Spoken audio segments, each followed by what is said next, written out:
Il rinnovo di contratto di Milan Skriniar con l'Inter è la notizia di queste ore. La Gazzetta dello Sport in questi giorni ha rilanciato uno scenario che intimorisce e non poco il mondo Inter. Skriniar avrebbe rifiutato la proposta dell'Inter di rinnovo di contratto, ne vorrebbe come numero di milioni non i 6-6,5 offerti dall'Inter, ma almeno 7,5 e di fatto sarebbe pronto quindi ad accettare la corte del Paris Saint-Germain. Questo è il tema, uno dei temi appunto più caldi di giornata, dobbiamo quindi trattarlo all'interno di questo contenuto, facciamo una sintesi della notizia e poi vi dico la mia opinione in particolare e voglio soffermarmi nello specifico su un punto a cui tengo tanto, ma lo vediamo fra pochissimo. Ben ritrovate e ben ritrovati amiche e amici passione interisti, nuovo contenuto, quindi anche oggi parliamo di mercato.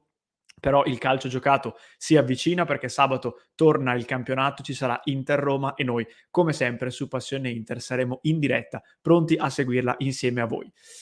Lanciamoci allora nel contenuto, un mi piace e un'iscrizione al canale, però ragazzi come di consueto prima di partire ve lo ricordo e cominciamo, come vi dicevo, da un riassunto di quello che è accaduto negli ultimi mesi estivi, perché l'interesse del Paris Saint-Germain su Skriniar non è una cosa nuova, diciamo, lo sappiamo ormai da diverse settimane. Ad inizio luglio è arrivata la primissima offerta del PSG per Skriniar, arrivata da meno di 50 milioni di euro, un'offerta quindi estremamente bassa che l'Inter ha prontamente rifiutato.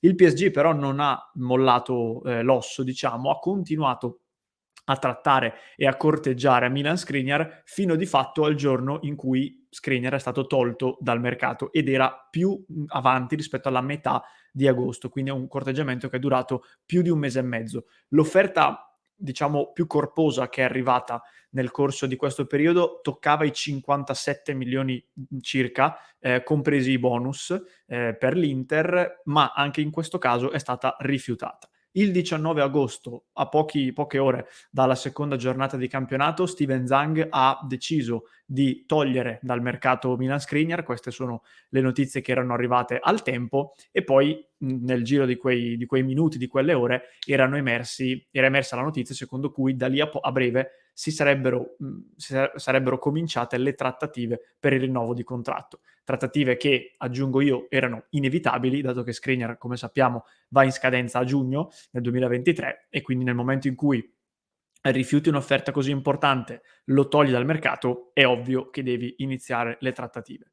Trattative che però purtroppo, e questo è uno dei problemi, non sono ancora iniziate.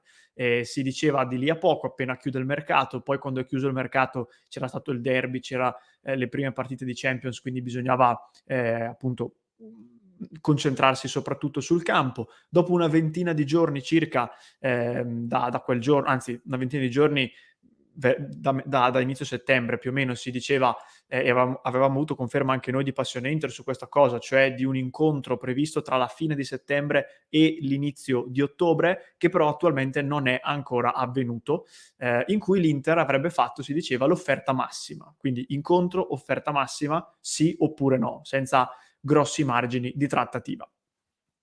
Negli ultimi 2 giorni poi arriviamo alla notizia della Gazzetta dello Sport, che si è sbilanciata e non poco, detto che poi la Gazzetta per tutta l'estate ha mantenuto una linea secondo cui Skriniar alla fine sarebbe stato ceduto, ha fatto tantissimi articoli a riguardo, poi in realtà alla fine Skriniar è rimasto. In ogni caso la Gazzetta in queste ore diceva il rinnovo tra l'Inter e Skriniar è lontanissimo, la possibilità di giungere ad un accordo e il Paris Saint-Germain si avvicina perché poi nel frattempo, se vi ricordate, tra l'allenatore Galtier e il proprietario Nasser Al-Khelaifi erano circolate diverse interviste poco simpatiche, per usare un eufemismo, e addirittura era circolata questa indiscrezione secondo cui Al-Khelaifi, infastidito dai ripetuti no ricevuti dall'Inter, avrebbe, tra virgolette, promesso di portare via Skriniar a parametro zero, appunto, all'Inter. E secondo la Gazzetta, appunto, l'Inter non vorrebbe tirare per le lunghe questo tipo di trattativa perché avrebbe già, diciamo, odorato, capito la nascita del problema e dopo Inter-Barcellona ci sarebbe un incontro, il famoso incontro di cui parlavo prima, con il dentro o fuori. Quindi offerta massima 6 milioni, 6 milioni e mezzo circa, in linea con gli stipendi più alti che sono quelli di Brozovic e di Lautaro Martinez in questo momento, sì oppure no? Se è sì, si firma e si rinnova, se è no, si valuterà cosa fare. Qui gli scenari sono 2: o lo vendi a gennaio ad una cifra molto, molto bassa, oppure lo perdi a parametro zero a giugno. Importante però, sempre nella notizia della Gazzetta, si diceva che da un lato Skriniar avrebbe richiesto 7,5 milioni di ingaggio all'Inter, che sono troppi per le cifre e per le casse interiste attuali, ma l'Inter a questo proposito, qualora ricevesse un no alla sua proposta, vorrebbe che sia Skriniar a prendersi la responsabilità davanti ai tifosi, ovviamente, della scelta e quindi dell'inevitabile cessione. Questo è quello che è accaduto in estate ed è la sintesi della notizia della Gazzetta. La mia opinione qual è? Ne abbiamo parlato anche ieri in diretta e abbiamo dedicato una buona mezz'ora al tema Skriniar, con tanto dialogo anche con chi ci stava seguendo in chat. Già ieri dicevo, ci sono delle cose che non mi tornano molto in tutto questo scenario. La prima cosa è che tutto questo, tutto quello che dice la Gazzetta in questi 2 giorni, sarebbe accaduto nel giro di 7 giorni circa, in un periodo in cui Skriniar non è nemmeno a Milano a pensare all'Inter, ma è nel ritiro della nazionale pensando alla Slovacchia, appunto. Quindi mi sembra strano che tutto questo, con tanto di cifre, diciamo richieste da Skriniar, no alla proposta del rinnovo, pronto ad accettare il PSG, mi sembra strano che tutto questo sia accaduto proprio durante la sosta, quando Skriniar peraltro è in nazionale. La seconda cosa, che forse è anche più importante della prima per certi versi, è che mi sembra strano che uno come Skriniar, sempre corretto, un bravissimo ragazzo, sempre legato all'ambiente e tutto quanto, all'improvviso abbia cambiato idea e abbia deciso di fare questo, tra virgolette, "sgambetto" alla sua squadra. È vero che le motivazioni ci sarebbero, perché tanti tifosi, giustamente, sono d'accordissimo su questo, stanno dicendo: "Beh, in estate è stato trattato come l'ultimo arrivato, sappiamo che è una potenziale bandiera, diciamo così, tanti tifosi lo vorrebbero come capitano, è uno delle colonne dell'Inter, l'hai tenuto sul mercato fino al 20 di agosto, il rinnovo non gliel'hai ancora proposto, sei arrivato a 9 mesi dalla scadenza del contratto e ancora non c'è stato nessun incontro, non è stato trattato benissimo". E ripeto, su questo sono d'accordissimo. Non mi sembra però, mi permetto di dire, una cosa da Skriniar, nonostante queste premesse, fare lo sgambetto e non spingere per la cessione in estate, che peraltro sarebbe stato uno scenario che avrebbe accontentato tutti. Ti sei sentito trattato male, ti lasciamo andare, tu vai a incassare di più, incassiamo noi e siamo, tra virgolette, tutti contenti, forse tranne noi tifosi. Però appunto mi sembra strano che non faccia questo e poi appena si chiude il mercato faccia lo sgambetto e dica: "No, io non accetto il rinnovo, resto qui ancora 1 anno e poi vado via a parametro zero". So che questo non è più il calcio delle bandiere, so che non è più il calcio dei giocatori che pensano ad altro che non siano i soldi, però sinceramente io conservo ancora la convinzione che Skriniar sia un pochino diverso e almeno per quanto riguarda i comportamenti queste cose le eviti. Questa è mia personalissima convinzione.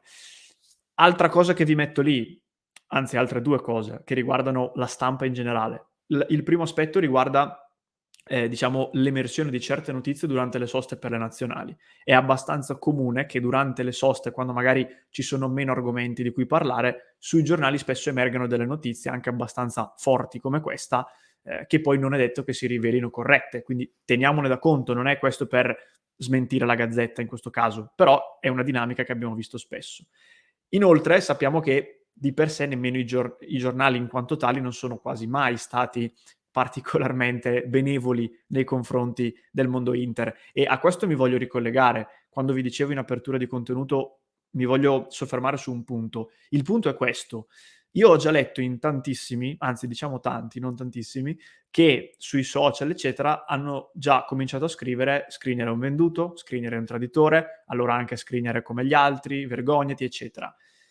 Io questa cosa non la capisco sinceramente, perché siamo nel mondo Inter, lo saprete benissimo anche voi, quasi ogni giorno ci troviamo a scambiarci opinioni nel dire: "La stampa ci vuole male, la stampa ci attacca per cose che non esistono, la stampa è contro l'Inter". Poi appena esce un articolo dalla stampa, appunto, non per ripeto, non perché è la Gazzetta, la stampa in senso lato, che attacca, tra virgolette, che descrive un problema all'interno dell'Inter, subito andiamo ad attaccare, in questo caso il giocatore che è reso protagonista di questa notizia. Ora, Da tifosi interisti, ci viene più facile credere all'integrità di Skriniar o ci viene più facile credere alla stampa in senso lato? Domanda che pongo a voi.